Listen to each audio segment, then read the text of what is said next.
Shut up, it is not. Yes, it is. No, it's not. Yes, it is. Women are so easy to please. Surprise them with breakfast. Got her an egg bagel, a chai and a book. Next, get flowers, but instead of just getting the flowers and getting forward, get them out and cut the little ends. So I did this last night, but I'll show you. So you just snip it at an angle so it can get water into this.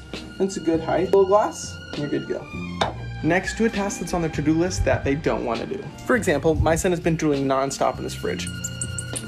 Next up, you're gonna snake their drains. I mean actually snake their drains, okay? So see this little tool? All you're gonna do is take this and put it down there.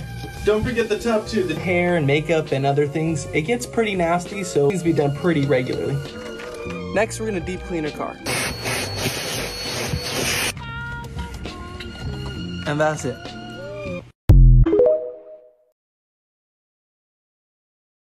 So we went to all the powwows when we were young. At that time, children could not dance. Only people over 50 years of age could dance. Most people do not know this, that the government forbid children to dance Indian. And that was so they could wipe out the culture and the young people, and then finally the new generation would never know what happened, never know what happened. Don't you even know how to be a real Indian? I guess not. Oh shit, no wonder, jeez. I guess I'll have to teach you then, ain't it? The fact that you would even discuss my looks is insane. I'm a bad bitch. Always been a bad bitch.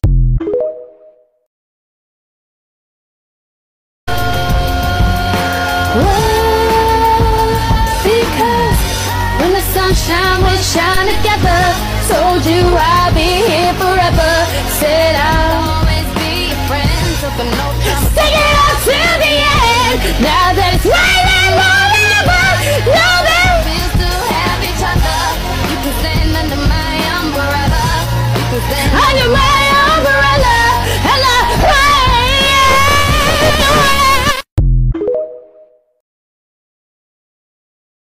the Will Smith don't got a cuss in his raps to sell records. Well, I do, so fuck him and fuck you too. If you see a beetle flipped over on its back, your instinct, like mine, might be to flip them back over. But sadly, a beetle who can't flip themselves back over on their own is experiencing nervous system failure and is dying. So I'm not really sure what the right thing to do is. I guess maybe move them to a comfortable spot and wish them safe passage.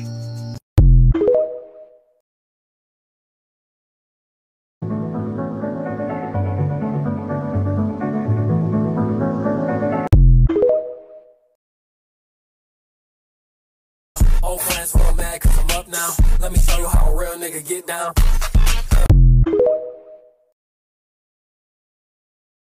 Movies that are an insult to the autism community, Part 3. Adam. A romantic comedy about an autistic man named Adam who falls in love with his neighbor. She falls in love with him and she helps him navigate through life.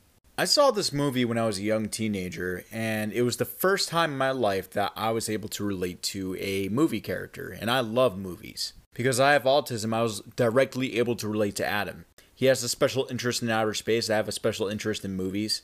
Like him, I would talk constantly about my special interest to people. There's a scene where he's talking about outer space to a random woman, and when he gets pulled away, she takes a sigh of relief like, oh my god, it's over. I've done that to people. And I thought Hugh Dancy gave a really good performance. That's where the compliments end. For one, in the movie, they say he has Asperger's. Now, if you don't know why saying Asperger's is a problem, please watch the video I have pinned to the top of my profile after this one. Also, too, in the movie, it shows that in order for this autistic character to thrive and survive in life, he has to mask his autism. He has to be something he's not.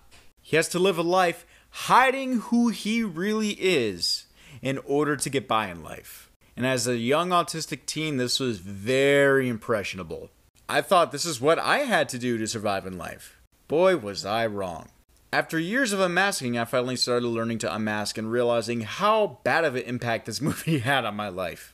The movie's basically saying that, hey, it's good that you have autism, just don't show it. Now, if that happened to me, just imagine how that could affect another autistic person or the family of an autistic person who think that's the answer after watching this movie. If I were you, I'd skip this one.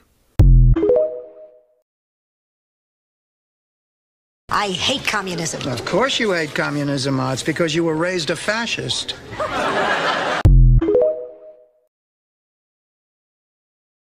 Hey, do me a favor. If you ever come across messaging that positions autistic people as naturally more moral and less susceptible to societal corruption than allistic people, I need you to take a couple big steps back and think about it before you buy in. Yeah, we tend to have strong moral codes, but those codes come from somewhere. They're not formed independent of culture, so we have to look at these strong moral codes in our heads as manifestations of the culture. Yes, autistic masking necessitates going along with white supremacy and capitalism and patriarchy because masking will always necessitate going along with the dominant culture. That doesn't mean that unmasking on a personal level is in direct opposition to these forces. Put bluntly, neurotypicality is not equivalent to whiteness, and the urge to simplify it to that degree is itself a manifestation of individualistic purity culture that is a part of whiteness. Having a different neural structure means we internalize a culture differently. It doesn't mean we don't internalize the culture. And the belief that the group you're in is naturally better than another group is the kind of belief that white supremacy encourages. That should always set off an alarm bell in there. Autism is also highly correlated with physical symptoms such as gastrointestinal issues, connective tissue disorders, and seizures. Hey, good morning. Every politician will tell you that Dr. King had a dream, but what they don't tell you is what that dream looks like economically. You ever wonder why? And it's much easier to integrate a lunch counter than it is to guarantee a livable income and a good, solid job. It's much easier to guarantee the right to vote than it is to guarantee the right to live in sanitary, decent housing conditions. It is much easier to integrate a public park than it is to make genuine, quality, integrated education a reality. But it does not stop there. In 1875, the nation passed a civil rights bill and refused to enforce it. In 1964, the nation passed a weaker civil rights bill. And even to this day, that bill has not been totally enforced in all of its dimensions.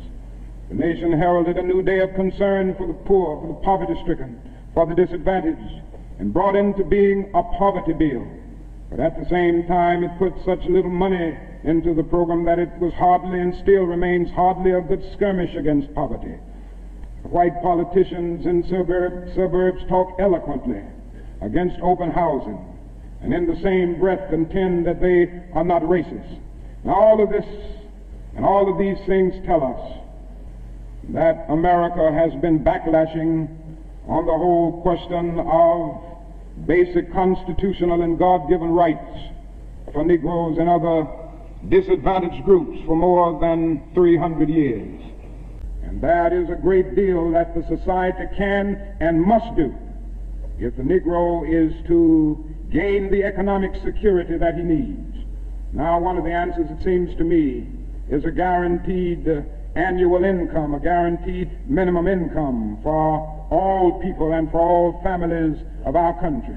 It seems to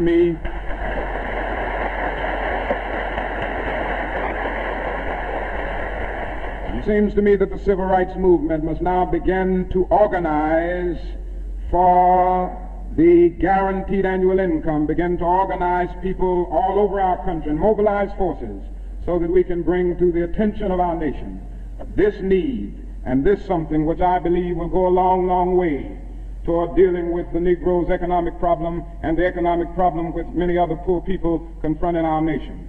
Now, I said I wasn't going to talk about Vietnam, but I can't make a speech without mentioning some of the problems that we face there, because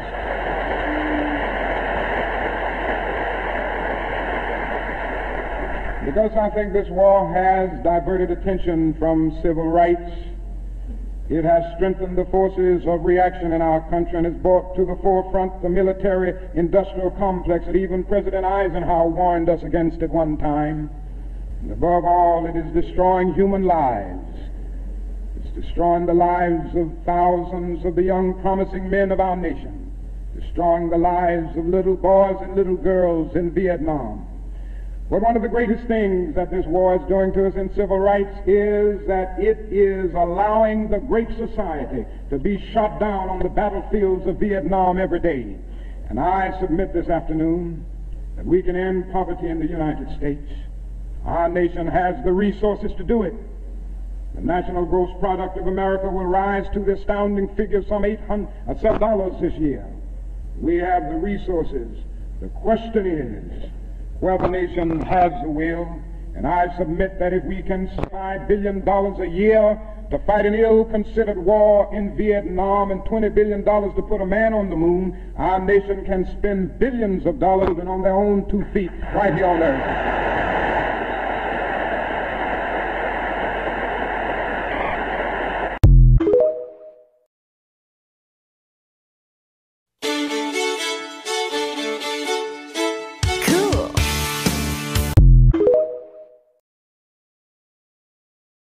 Shit like this brings the movement down. Everyone's a feminist until there is a spider around.